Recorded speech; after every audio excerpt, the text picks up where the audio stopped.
Auzubillahiminash-shaytanir-rajim. Bismillahir-rahmanir-rahim. I always start with the greatest of Allah Almighty, who is the most gracious and merciful. अच्छा, once again हम आज class 7 की English literature पढ़ रहे हैं। Class 7 वाले आप रेडी हो जाएं। क्लास 7 की इंग्लिश लिटरेचर जो है वो बाय थ्रू मी मैं आपको पढ़ाऊँगा। इंग्लिश ग्रामर भी हम पढ़ेंगे, ठीक है। तो वी लर्न इंग्लिश लैंग्वेज जो किताब है ऑक्सफोर्ड का, बेसिकली बहुत अच्छी किताब है। मैं इसको पढ़ के बहुत लुत्फ़अंदोज़ हुआ, तो उम्मीद करता हूँ कि आप लोग भी पढ़ेंगे। और इसके अंदर फैबल के सबक आमूज़ लेसन है जो इंशाल्लाह हम पढ़ के और हम अपनी ज़िंदगी के अंदर एक सबसे बड़ी तब्दीली ला सकते हैं। तो सबसे पहले यूनिट 1 की तरफ आ रहे हैं हम। यूनिट 1 में सबसे पहले है being good and kind. Being good and kind, being good and kind का मतलब है कि अच्छा होना और रहमदिल होना। तो इसके अंदर बेसिकली इस चैप्टर के अंदर तीन कैरेक्टर हैं। सबसे पहले एक खज़र लड़के का नाम है, एक उसका फ्रेंड अब्दुल्ला, और तीसरा जो मिसाल दी है पूरी दोनों जहाँ के सरदार नबी अकरम सल्लल्लाहु अलैहि वसल्लम की मिसाल दी गई है कि किस तरीके से नबी अकरम सल्लल्लाहु अलैहि वसल्लम ने सब्र किया और तहम्मुल किया। तो हम वो पूरा पढ़ के इंशाल्लाह इस पर बहुत सबक लेंगे। यूनिट 1 की तरफ आते हैं। Being good and being kind. Being good and kind यानी अच्छा होना, रहमदिल होना। आपने पढ़ा होगा पहले भी, और बहुत ही अच्छा एक ज़िंदगी के अंदर हमें अच्छा रहना चाहिए। ज़िंदगी के अंदर हमें रहमदिल होना चाहिए। ज़िंदगी के अंदर हमें पोलाइट होना चाहिए, गुस्से में नहीं होना चाहिए। तो ये पूरा ओवरऑल इसने इस चैप्टर के अंदर ये बातें दी गई हैं, तो इंशाल्लाह हम पढ़ेंगे। सबसे पहले क्या करें, Khizr have receive a letter from his friend Abdullah. As I told you before कि खिज़र और अब्दुल्ला दो कैरेक्टर हैं। बेसिकली खिज़र हैज़ रिसीव यानी उसने लिया अब्दुल्ला का मैसेज, यानी अब्दुल्ला का लेटर। ठीक है, आगे बढ़ते हैं। उसके बाद writing letter is the one means of the communication through the which can send messages and stay in the touch with each other. ठीक है, बेसिकली मैसेज जो है, बेसिकली जो लेटर्स हैं उनका मकसद क्या होता है, उनका पर्पस क्या होता है। अगर हम किसी को लेटर लिखते हैं, अगर हम किसी को ख़त लिखते हैं, तो यानी हम आपस में एक टच होना चाहते हैं, हम आपस में अपनी जो रिलेशनशिप है वो बाइंडिंग करना चाहते हैं, यानी हम उनके अंदर एक म्यूचुअल अंडरस्टैंडिंग रखना चाहते हैं। तो इसलिए हम उनके साथ लेटर लिखते हैं और लेटर लिखने की कोशिश करते हैं। अच्छा, और दूसरी बात, पुराने दौर में there was no printed media, there was no any kinds of the electronic devices. तो उस वक्त कोई भी प्रिंटेड मीडिया नहीं थी, डिवाइसेस नहीं थी। तो उस वक्त ये लोग, अच्छा ये लेटर खतूत नवीसी का जो सिस्टम है ये अंबियाओं से आता रहा है, यानी उनके लिए मखसूस रखे जाते थे लोग। फिर उसके बाद क्या यानी सहाबा कराम होते थे ख़ास कि वो नबी के सल्लल्लाहु का मैसेज एक जगह से दूसरी जगह पे ट्रांसफ़र करते थे।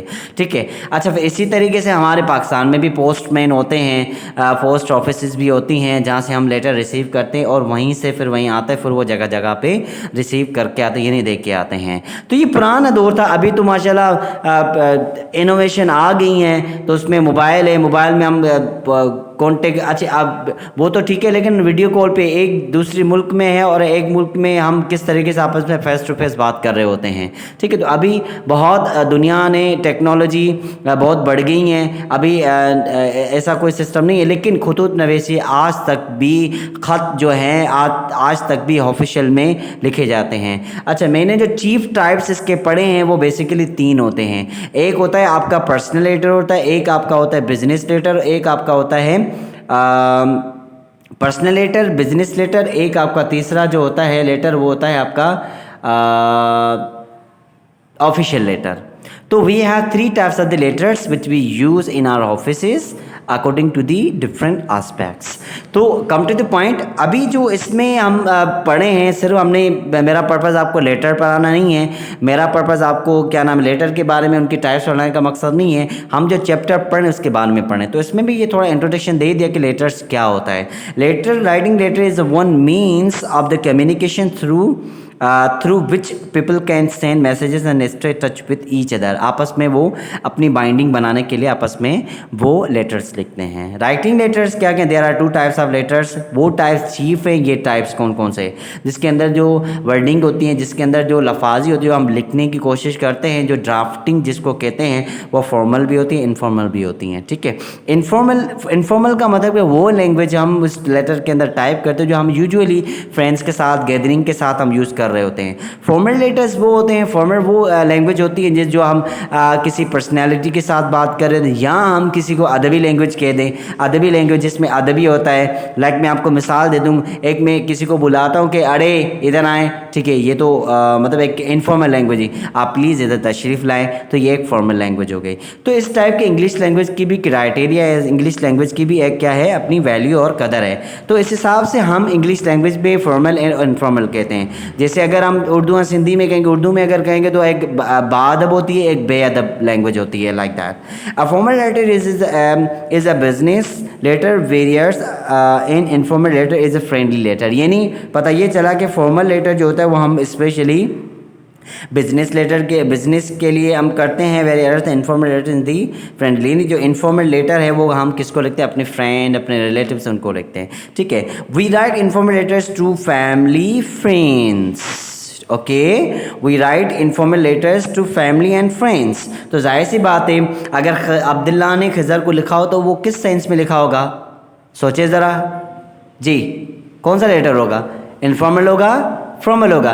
डेफिनेटली इनफॉर्मल होगा, क्योंकि हमने पढ़ा कि informal, we write informal letters to family and friends. तो Abdullah he was a friends of Khizr, तो खिज़र ने जब उसको मैसेज दिया तो किस सेंस में लिखा होगा, जाहिर सी बात है फ्रेंड में, तो हमें उसने यानी इनफॉर्मल लेटर लिखा है। एप्लीकेशन फॉर जॉब्स, एप्लीकेशन जो हम लिखते हैं, दरख्वास्त जो हम लिखते हैं वो आपके लिए जॉब के लिए होती हैं। किसी को रिक्वेस्ट फॉर लीव, किसी को यानी लीव करने के लिए, छुट्टियाँ करने, यहाँ गैर हाज़िर रहने के लिए हम एप्लीकेशन लिखते हैं। लेटर्स फॉर रिज़ाइनेशन, अगर हम किसी जगह से इस्तीफ़ा देते हो हम लेटर लिखते हैं। खैर एप्लीकेशन भी लिख सकते हैं, बट ऑफिशियली तरीका आपका क्या है कि आप लेटर लिखेंगे। रिक्वेस्ट फॉर प्रमोशंस, ठीक है, हम लेटर के थ्रू हम अपनी जॉब में प्रमोशंस भी करवा सकते हैं और इंक्रीमेंट्स यानी सैलरी में भी लगा सकते हैं, ETC आर फॉर्मल लेटर्स, ठीक है। आगे पढ़ते हैं, पेज हम फोल्ड करते हैं, लाइक लेटर पढ़ते हैं। लेटर में बेसिकली खिज़र को लेटर लिखा अब्दुल्ला ने, उसने देखो योर सिंसियरली, यानी अब्दुल्ला ने लेटर लिखा है खिज़र को। ये पैटर्न है एक लेटर का, जो आप सीख लें, समझ लें कि किस तरीके से लेटर लिखा जाता है, क्योंकि ऑफिशियली आपको आगे चल के आपको काम आएगा। लिखता है डियर खिज़र। सबसे पहले जब आप लेटर लिख रहे हो तो आप राइट साइड पे जहाँ से आप भेज रहे हैं, जहाँ से आप भेज रहे हैं, जहाँ से आप भेज रहे हैं वहाँ पे वहाँ का आप एड्रेस नहीं, जहाँ पे भेजें वहाँ का आप एड्रेस लिखेंगे। जहाँ से आप भेज रहे हैं वहाँ का आप एड्रेस लिखेंगे, ठीक है, वो तो ऊपर लिख ले, लेकिन जहाँ से आप भेज रहे हैं उनका एड्रेस, कि आपको लेटर कहाँ से आया है, ठीक है। लेटर कहाँ से आया, पुरानी गली, नया मोला, सखर, 4 अप्रैल 2011 इसमें लिखा हुआ है, यानी जहाँ से आप भेज रहे हैं वहाँ का एड्रेस आप यहाँ लिखेंगे। डियर खिज़र, कह रहे कि thank you dear Khizar, thank you for the lovely post card that you send my birthday. यानी खिज़र ने इससे पहले क्या उसको भेज दिया था, एक बर्थडे गिफ्ट तो खैर नहीं हो सकता, लेकिन उसने एक अच्छा सा उसको पोस्ट कार्ड भेज दिया, यानी एक अच्छा सा बर्थडे कार्ड भेज दिया। It came as a pleasant surprise, I did not think that you would remember. और कह रहे कि जब वो ये आपका कार्ड है तो मैं इतना प्लीजेंट, इतना सरप्राइज हुआ कि मैंने सोचा कि आपको शायद याद नहीं है मेरी बर्थडे। हाउ एवर, कैसे भी would have been appear to had you been there, और कैसे भी था लेकिन आप जब यहाँ होते तो मैं बहुत खुश हुआ करता था, like that he is saying. Like old time, पुराना वक्त हमें याद आता था। आई डू मिस यू, मैं आपको बहुत मिस करता हूँ। एंड थिंक यू, आपके बारे में सोचता हूँ। ऑफ यू अलॉट, मैं आपके बारे में बहुत सोचता हूँ, मैं आपके बारे में बहुत आपको मिस करता हूँ। कह रहे कि दे राइटली से दैट, उसने फाइनली कह दिया कि absence makes the heart grow founder. यानी इस ईडियम का मकसद ये है कि इस आप अगर पेज नंबर 3 पे आएंगे, पेज नंबर आप 3 पे आएंगे तो आपको इस बॉक्स के अंदर इस लेटर का मतलब मिल जाएगा। इसका मतलब है कि absence makes the heart grow fonder, this mean that feelings affection of someone और something begin stronger when they are not with you. यानी जो आपके पास कोई चीज़ नहीं होती, जो आपके पास नहीं होता, तो आप उसको ज़्यादा शदीद आप उसको अगर मिस करते हो, आप अच्छे लफ्ज़ों में इसको याद करते हो, तो हम वहाँ पे फाइनली अब्दुल्ला ने क्या कह दिया कि absence makes the heart grow founder, ठीक है कि आपके बगैर मेरा चारा नहीं है फाइनल, कि आप हो तो मज़ा था, अब आप चली गए, अब कहाँ चले गए, कह रहे हैं कि ever since you move to Murid के। मुरीद के बेसिकली दिस मुरीद के द प्लेस नेम, पंजाब में एक मुरीद के की जगह का नाम है, तो वो मुरीद के आप चल गए, वहाँ चले गए। Things have not been same here, और आपके जैसी यहाँ पे चीज़ें नहीं रही। जिस अगर आप होते थे तो वो इतना मज़ा आता, लेकिन आप जब चले गए तो फिर आप वैसी चीज़ रहे। देयर आर न्यू बॉय, हमारे क्लास में कह रहे कि एक नया बच्चा है। There's a new boy in our class, हमारे क्लास में एक नया बच्चा है। हिज नेम इज़ वकार, जिसका नाम वकार है। We all of the welcome him with open arms. Open arms basically खुली दिल से वेलकम करना, खुली दिल से मतलब कोई भी काम कर तो ओपन आर्म्स कहते हैं। With open so that we would feel that at time at home in a new place. ठीक है, तो उसने क्या कहा कि ऐसे वो अपनी जगह स्कूल को ऐसे समझे कि जैसे उसका घर है, जैसे उसका अपना पर्सनली रूम है, तो दैट्स नॉट फेयर। क्या अब्दुल्ला बेसिकली इसको जो बात शेयर कर रहा है वो ये बात शेयर कर रहा है कि हमारे क्लास में एक नया बच्चा जिसका नाम अब्दुल्ला है, और अब्दुल्ला जो है वो बहुत ही नोटी बच्चा है, बहुत ही नटोरियस बच्चा है, बहुत ही एक बुलिंग बॉय, फाइट करता है, बहुत तंग करता है। आगे देखे क्या कहता है, जैसे उसने अपने घर को समझा हुआ है, स्कूल को। अच्छा, फिर क्या कह रहा है कि little did we know that kindness. फिर हमने सोचा कि हमें उस रहमदिली के साथ हम समझते हैं रहमदिली क्या है, हम समझते हैं कि काइंडनेस क्या है। Would be repeat such as the usual behaviour, और हमें उसका जो बिहेव है, उसका जो अनसेटिस्फाइड बिहेवियर है, इम्पोलाइट बिहेव है उसका, तो हमें क्या करना चाहिए, हमें सब्र से इम्तिहान लेना चाहिए, हमें सब्र से काम लेना चाहिए। ठीक है, तो हमें सब्र करना चाहिए, और इनकी शिकायत जो है ना वो हमें आगे तक फॉरवर्ड नहीं करनी है।